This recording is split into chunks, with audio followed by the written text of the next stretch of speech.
우리가 하나님께 드리는 예배가 정성과 마음을 다하는 예배가 되기를 바랍니다. 하나님께서 우리의 예배를 받으시고 기뻐하시기를 진심으로 기원합니다. 제가 사역을 막 시작할 때 지금은 남미 쪽으로 선교를 나가 계신 한 목사님과 이야기를 나눌 수 있었습니다. 그때는 그분이 신학교에 막 입학해서 공부하고 계셨을 때예요. 이분이 저에게 이런 말씀을 하시더라고요. 전도사님, 저는 하나님께 매를 맞고 이곳에 왔습니다. 라고 말입니다. 무슨 말이냐면 이분이 한때는 사업을 정말 잘했다고 합니다. 사업이 정말 잘 돼서 번창했다 그래요. 돈도 잘 벌고 주변에 사람들도 많이 모였습니다. 그러다 보니 그분의 표현에 따르면 하나님 없는 것처럼 살았대요. 하나님을 믿는다고 하면서 교회와는 멀어졌고 기도는 뒷전이 되었습니다.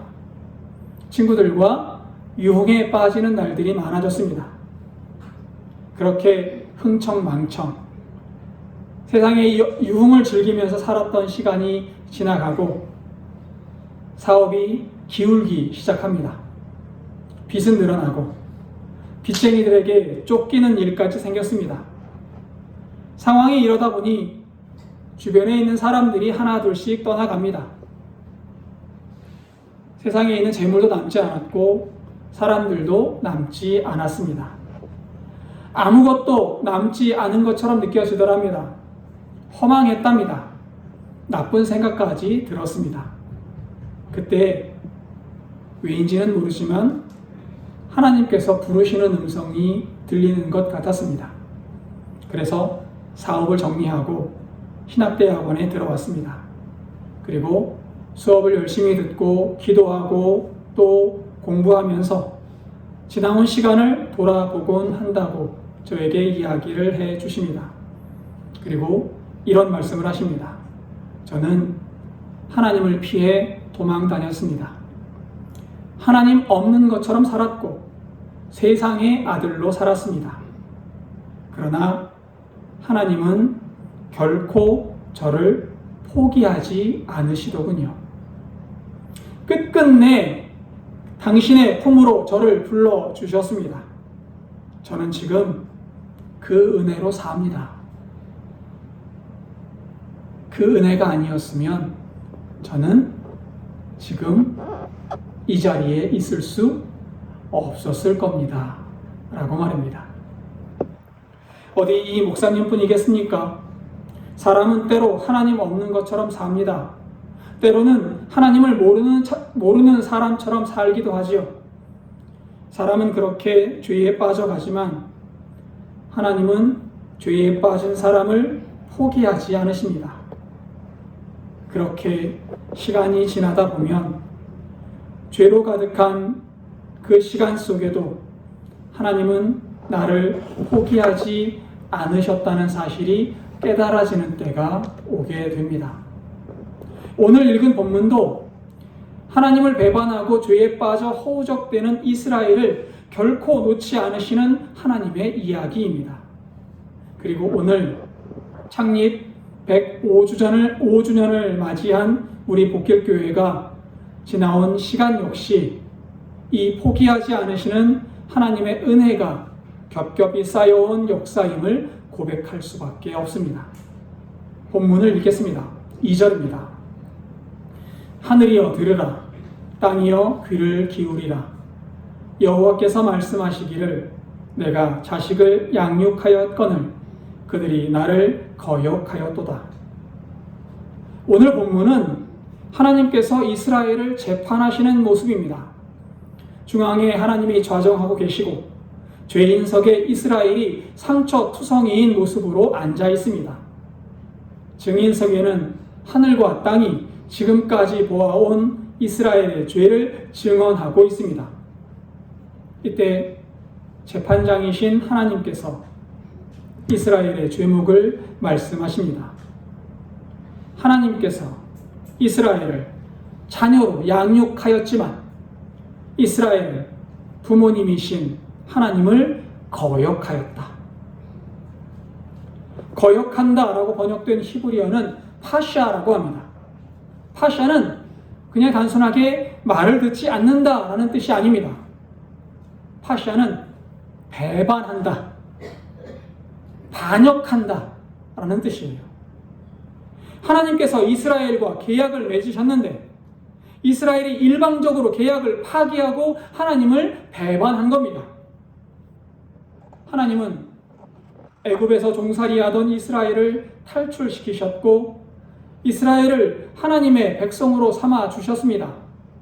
이스라엘은 하나님의 자녀가 되었고 하나님은 이스라엘의 부모가 되어서 하나님께서 이스라엘을 돌보시는 관계를 맺으셨던 겁니다.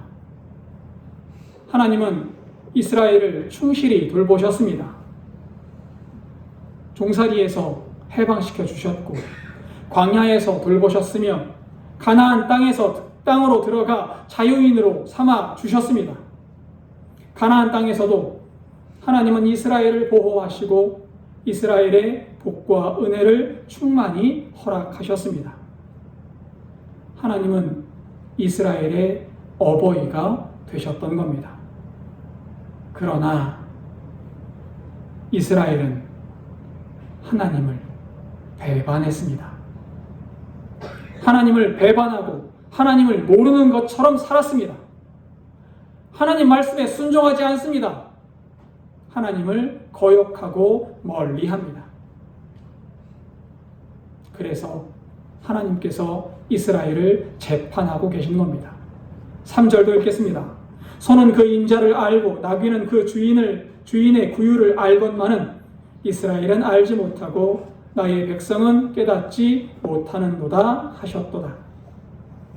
이스라엘에서 소나 나귀는 고집이 세고 어리석은 짐승의 대명사로 생각되었습니다. 고집이 센 소도 그 주인은 알아봅니다. 어리석은 나귀도 먹이를 주는 사람은 압니다. 말 못하는 짐승도 먹이를 주는 주인을 배반하지는 않는다는 겁니다. 그러나 이스라엘은 지금까지 인도하셨고 지금까지 보호하신 하나님을 배반하고 거역하였습니다. 이스라엘은 짐승만도 못한 죄인이 되고 말았던 겁니다. 본문에서 알지 못한다라는 말은 하나님을 알지 못한다라는 뜻이 아닙니다. 하나님이 나의 인도자이시고 하나님이 나의 왕이심을 이스라엘은 인정하지 않았다라는 뜻이에요. 지금까지 인도하셨고 지금까지 보호하신 하나님의 은혜를 이스라엘은 부정하고 있는 겁니다. 나 혼자 살았다. 내가 열심히 살아서 지금 이 자리에 올라왔다. 이제 내가 살고 싶은 대로 살겠다. 라고 하나님을 외면하고 있는 겁니다. 이스라엘은 마음으로 하나님을 떠났고 삶으로 하나님께 순종하지 않았습니다. 4절도 읽을까요? 슬프다 범죄한 나라요 허물진 백성이요 행악의 종자요 행위가 부패한 자식이로다. 그들이 여호와를 버리며 이스라엘의 거룩하신 이를 만홀히 여겨 멀리하고 물러갔도다. 하나님을 배반하고 하나님을 외면한 이스라엘을 보시면서 하나님은 화를 내지 않으십니다. 나를 외면하고 나를 부정하고 있는 이스라엘을 보시면서 하나님은 뭐라고 말씀하십니까? 슬프다라고 말씀하세요. 하나님을 멀리 떠나가는 이스라엘을 바라보며 하나님은 슬퍼하셨습니다. 하나님은 배반하고 거역하는 이스라엘을 여전히 어버이의 마음으로 바라보고 계신 겁니다. 범죄한 이스라엘, 허물진 백성, 행악의 종자, 행위가 부패한 이스라엘을 하나님은 슬픔으로 바라보시면서 부르고 계신 거예요.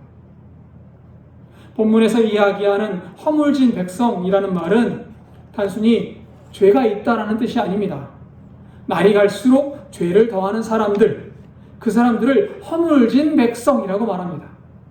이스라엘은 죄를 한 번만 지은 것이 아니에요. 과거부터 지금까지 이스라엘은 계속해서 불순종하였고 그렇게 죄를 쌓고 또 쌓아왔던 겁니다. 씨앗의 머리 위에는 죄가 쌓일 대로 쌓여 있습니다. 행악의 종자라는 말은 죄의 씨앗을 주변으로 퍼뜨리는 사람을 말합니다. 그러니까 나 혼자 죄 짓는 것에서 만족하는 게 아니에요.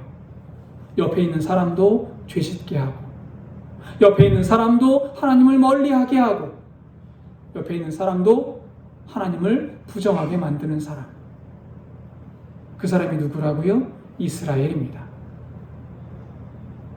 또 행위가 부패한 자라는 말은 부패를 저지르기 위해 태어난 사람이라는 뜻이에요. 얼마나 그 행위가 악하고 악했던지 마치 죄 짓기 위해 태어난 사람 같았다라고 하나님께서 이스라엘을 표현하고 계신 겁니다. 이스라엘은 죄로 가득한 민족이고 어느 것 하나 선한 것이 없는 민족이었습니다. 하나님의 백성이지만 하나님과는 상관없는 삶을 사는 죄로 가득한 사람들이 바로 이스라엘이었습니다.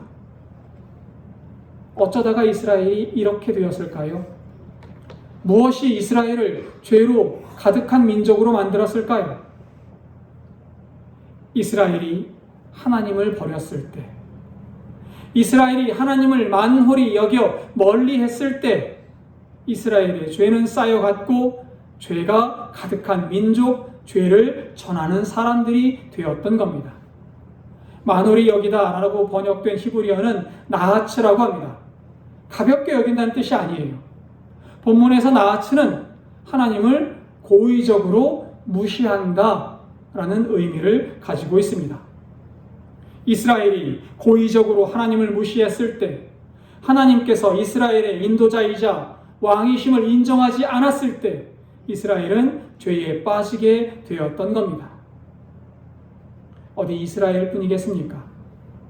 하나님의 백성이라고 자부하는 사람들이 하나님을 왕으로 인정하지 않고 하나님의 말씀을 따르지 않으면 죄에 빠질 수밖에 없습니다. 하나님이 나의 왕이심을 인정하지 않으면 하나님을 배반할 수밖에 없습니다.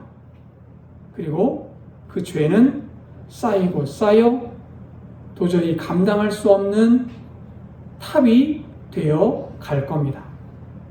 그렇다면 하나님은 이스라엘이 죄에 빠져갈 때, 이스라엘의 죄가 탑이 되어 갈 때 보고만 계셨을까요? 그렇지 않습니다.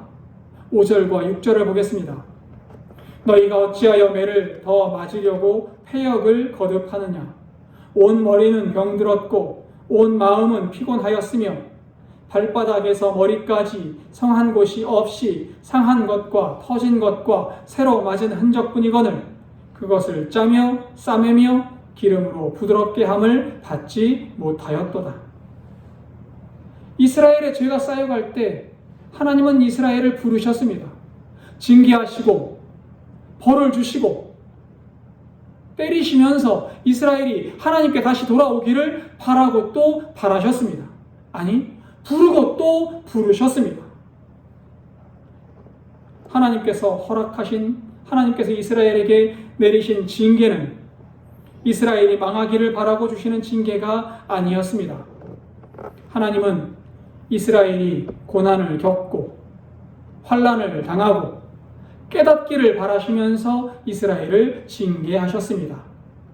이스라엘이 다시 하나님께 돌아오기를, 이스라엘이 다시 하나님의 백성으로 변화되어지기를, 그래서 하나님께서 싸매시고 치료하시는 그 은혜를 이스라엘이 누릴 수 있기를 하나님은 원하고 또 원하셨습니다.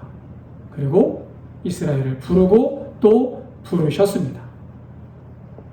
이스라엘이 하나님을 떠날 때마다, 이스라엘이 죄에 깊이 빠질 때마다 하나님은 이스라엘을 부르십니다. 징계하십니다. 고난을 주십니다. 오늘 본문은 하나님께서 이스라엘을 때리셨다라고 표현합니다.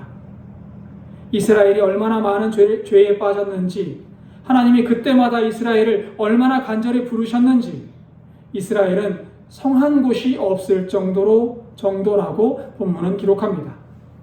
머리는 깨졌고 입술은 터졌고 상처 위에 또 다른 상처가 날 정도로 하나님께서 이스라엘을 징계하셨습니다. 왜요? 나에게 돌아오라고요.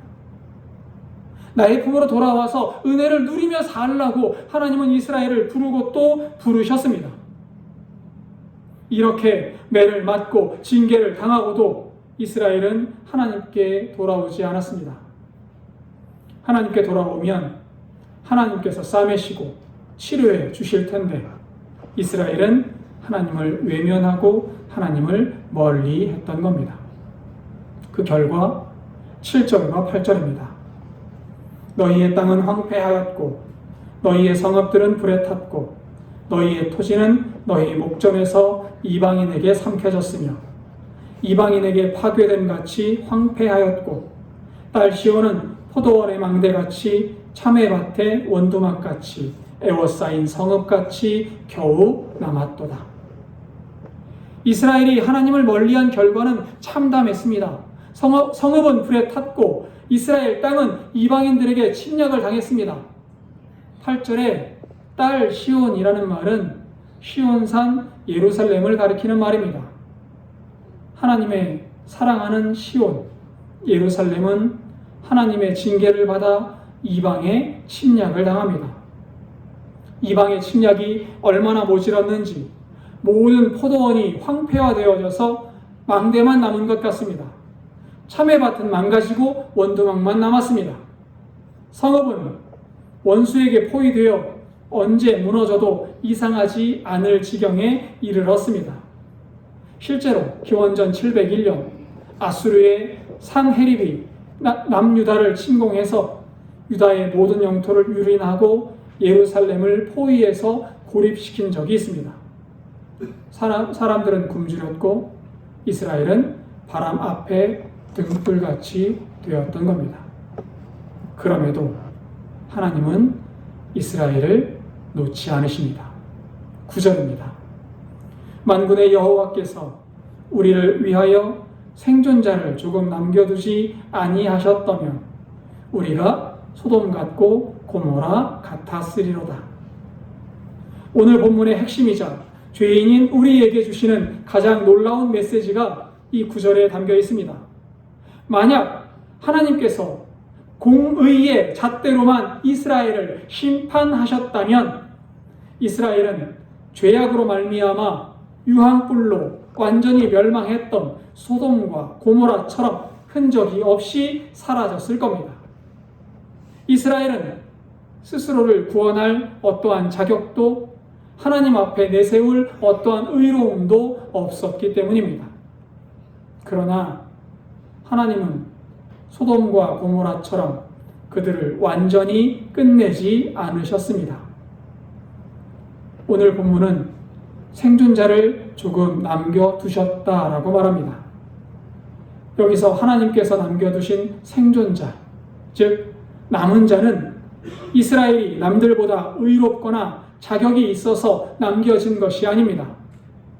공의대로라면 당장 망해야 마땅하지만 언약을 기억하시는 하나님의 자비, 조건 없는 은혜 때문에 이스라엘은 생존자가 남겨질 수 있었던 겁니다.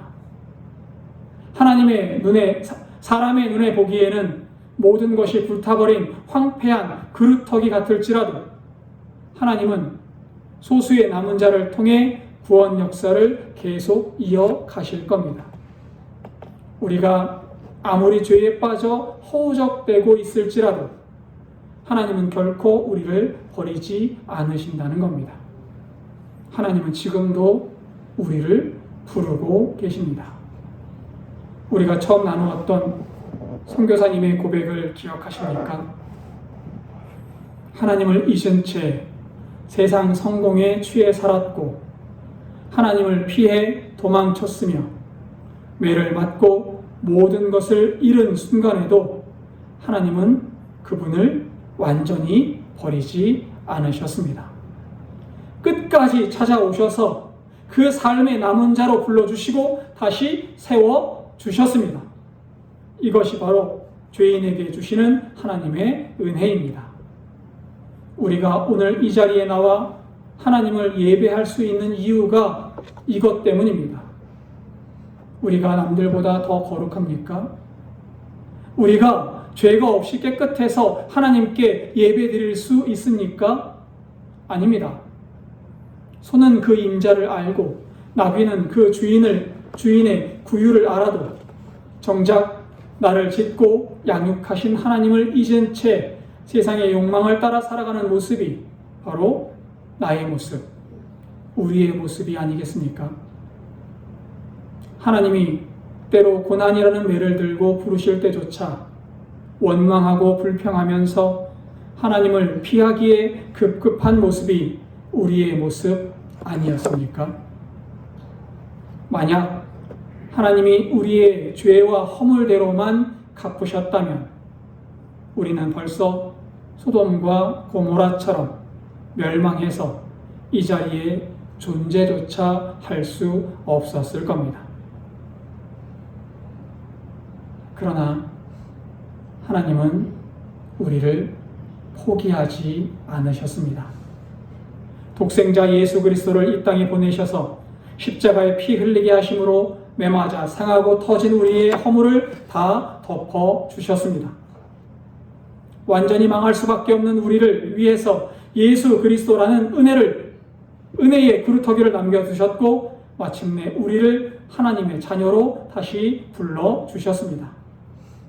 교우 여러분, 오늘 우리가 드리는 예배는 바로 이 남겨주신 은혜에 대한 감사의 응답이기를 바랍니다. 나같이 소와 나귀보다도 못한 죄인을 완전히 멸하지 않으시고 은혜로 남겨주셔서 다시 하나님을 부르게 하신 그 사랑을 기억하는 자리가 오늘 이 예배의 자리가 되기를 바랍니다. 우리가 드리는 이 예배가 형식적인 예배가 되지 않기를 바랍니다. 하나님을 내 삶의 일부분으로만 여기며 만홀히 여겼던 지난날의 모습을 회개할 수 있기 바랍니다. 사랑하는 교우 여러분, 오늘은 우리 복길교회가 이 땅에 세워진 지 105주년이 되는 뜻깊은 창립 기념주일입니다. 지난 105년의 세월 동안 복길교회의 모습은 때로 하나님 앞에 자랑스럽기도 했고 때로는 연약하고 부끄럽기도 했습니다. 그러나 하나님은 이 지역 가운데 복길교회를 은혜의 구루터기로 남겨두셨음을 믿습니다. 단 한 번도 버리지 않으신 채 신실하게 복길교회를 붙들고 계신 줄 믿습니다. 지난 105년을 지켜주신 하나님은 앞으로의 역사 속에서도 복길교회를 결코 버리지 않으시고 마침내 승리하게 하실 줄 믿습니다. 그리고 이 교회를 통해 교우 여러분의 삶과 가정을 하나님의 자녀로 단단히 붙잡아 주실 줄 믿습니다. 복길교회 교우 여러분, 온 마음과 정성을 다해 나를 살리신 하나님께 감사하십시오. 머리부터 발끝까지 상처뿐인 우리를 감싸 안으시고 예수 그리스도의 보혈의 기름으로 싸매어 주시는 하나님의 품으로 돌아오십시오.